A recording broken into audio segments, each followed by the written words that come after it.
Hello বন্ধুরা, কেমন আছেন সবাই? সিম্পলি আবান্তিকার নতুন একটি ভ্লগে আপনাদের স্বাগত জানাই। ভ্রমণ পিপাসু বাঙালি, অনেক বাঙালিরই মনের কোণে উঁকি মারে বিদেশ ভ্রমণের স্বপ্ন।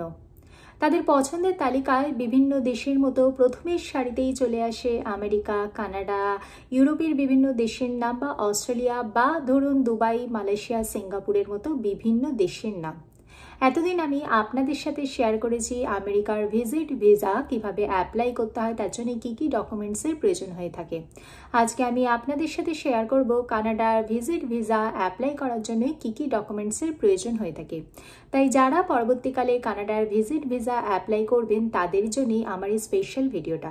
স্কিপ না করে পুরো ভিডিওটা আমার সাথে থাকুন। ভিডিওটি ভালো লাগলে লাইক করবেন আর অবশ্যই চ্যানেলটিকে সাবস্ক্রাইব করবেন। কানাডার ভিজিট ভিসা অ্যাপ্লাই করতে গেলে কী কী ডকুমেন্টসের প্রয়োজন সেই নিয়েই আজকে আমার এই বিশেষ ভিডিওটা।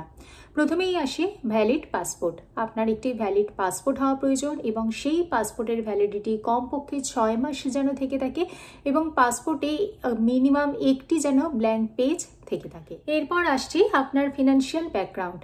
আপনি দেশে আপনি কি করেন, আপনার সোর্স অফ ইনকাম কি, আপনার এই ট্রিপটা কে স্পন্সর করছে, কানাডায় আসার পর আপনার যেই খরচা সেই খরচাটা কে বহন করবে। যদি আপনার খরচা আপনি নিজেই বহন করে থাকেন তাহলে আপনার সোর্স অফ ইনকাম কি। আপনি যদি চাকরি করেন তাহলে চাকরির অ্যাপয়েন্টমেন্ট লেটার, লাস্ট 6 মান্থসের ব্যাঙ্ক স্টেটমেন্ট, 3 মান্থসের স্যালারি স্লিপ।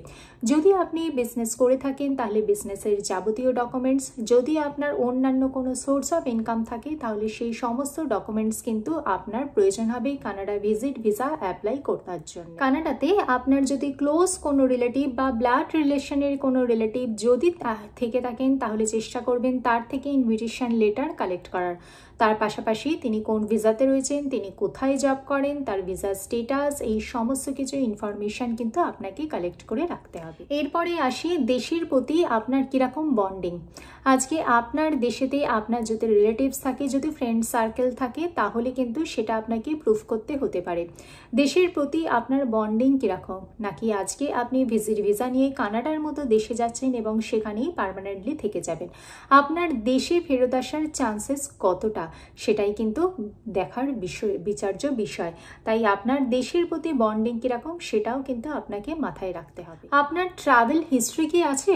যদি ট্রাভেল হিস্ট্রি না থাকে তাহলে চেষ্টা করুন আপনার দেশের আশপাশের কোনো না কোনো দেশ ভ্রমণ করে থাকতে। কানাডা ভ্রমণ করার সময় অবশ্যই চেষ্টা করবেন রিটার্ন টিকিট সাথে ক্যারি করতে। বর্তমানে কিন্তু রিটার্ন টিকিটের ওপরেতে সমস্ত দেশেই কিন্তু ভীষণভাবে জোর দেওয়া হচ্ছে। এর পাশাপাশি আপনার একটি টেন্টেটিভ ট্রাভেল প্ল্যানও তৈরি করে রাখতে হবে। আপনি কানাডা যাওয়ার পর কোথায় থাকবেন, কি করবেন, কোথায় ঘুরতে যাবেন, এই সম্পর্কিত টেন্টেটিভ ট্রাভেল প্ল্যান কিন্তু আপনাকে রেডি করে রাখতে হবে।